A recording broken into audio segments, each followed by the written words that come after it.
Morning traders, it's trades here. Let's see what we have in store for the week ahead. Again, like last week, it seems like a more of a quiet week. We've got a bank holiday in the UK on Monday. Some orange folder news later on, which might drive short-term market movement. Again, Tuesday we got consumer confidence. That might be a good driver. And then on Thursday we've got some GDP news that will drive the market again, and then we got some news on Friday again for euros. Also, it's the last week of August, before September holidays, before the holidays finish. So even last week we didn't have many news on the first 3 days, Monday, Tuesday and Wednesday, and still we had some strong movement going up. But let's get into euro dollar. We've got this buy side liquidity right here. That price can, take our liquidity out and find some resistance. We closed above this high last week. Pretty strong candle. We smashed through that. We've maintained a bullish order flow for a long time now, since the start of the month. Since the end of June. So 2 months. And we are heading for this high. If we've got another equal highs here below this fair value gap, that price again can tap into and find resistance, but that is quite far away from this buy side liquidity. That's another 200 pips, so let's worry about the first resistance zone first. Also, that buy side liquidity right there is below a fair value gap on the daily time frame. If you look at this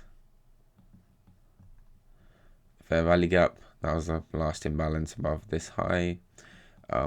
However, we also have right above that, we've got these relative equal highs right there on the daily time frame. So I'm just drawing out all the resistance zones that price can potentially find, resistance at, to look for trading opportunities, or if I'm, in a trend trade, these are the levels that I would have in mind for price to not reverse, but find some resistance at and take targets off at.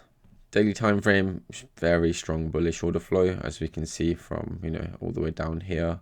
Even last week we maintained a bullish order flow. Price put in this bearish engulfing candle after taking these highs out and failed to hold, and which followed with this another bullish engulfing candle.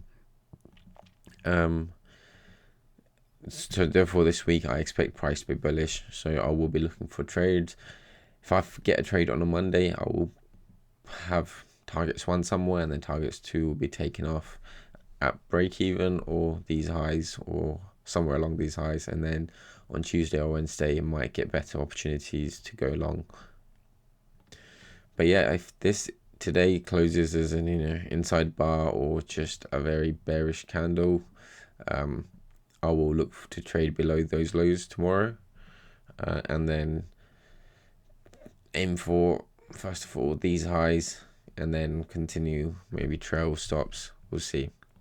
The 4 hour time frame, we've got this strong bullish fair value gap that price has created. Bullish. And on the 60-minute, we've got this swing, or short-term swing, short-term low, whatever you want to call it, above this fair value gap that price can tap into and find some support.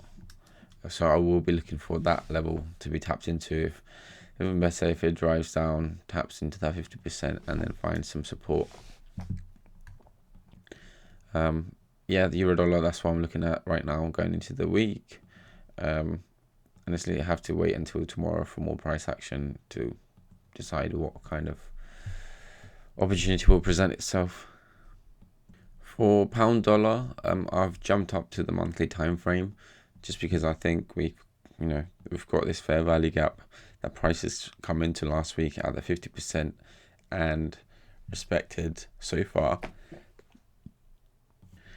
And so far it looks like we've had bullish weeks, 2 bullish weeks, previous bullish weeks, and I would like to see how price closes at that fair value gap. But other than that, we also got this buy side liquidity. This is below a daily time frame fair value gap on the lower time frame. This is the weekly time frame, and we've also got this gap above these highs, which is another interesting level. So I do expect price to find, some resistance at this level above, taking out monthly fair value gap. Price goes through it, taps into these levels, and then finds some resistance. But also have to remember order flow is strongly bullish. But because this monthly time frame fair value gap, all of these are in the discount of this range, it's more likely we'll find some resistance at that level. We've maintained, strong bullish order flow coming into it from here. We've maintained this fair value gap, and then we've pushed up with two strong bullish candles last week, or in the last 2 weeks. Daily time frame looks like this. We've not really seen any red candles except for one previously, which was immediately followed with series of bullish candles, and then it came into that 50% of that monthly fair value gap and has found some resistance. For me, order flow is still bullish, and I'm still looking for bullish opportunities, at least to this buy side liquidity, or at least to these highs. However, because we are at the monthly time frame fair value gap, just have to be careful. We had this strong bullish engulfing candle coming into that 50% after an accumulation phase, or after price ranging, you can say, and then engulfed, and then there's been a hold in that level. Maybe we'll see some displacement today. We've got this swing low right here, similar to euro dollar. The price can come and tap into just above this 60 fair value gap and find support. Or if we come deeper into this range, then we might look for, some support level for price to go up. Right now, there is not a lot of prediction. We'll see how price reacts at these lows, similar to euro dollar. And that's all for pound dollar and euro dollar for today and for the week. Let's see how it plays out.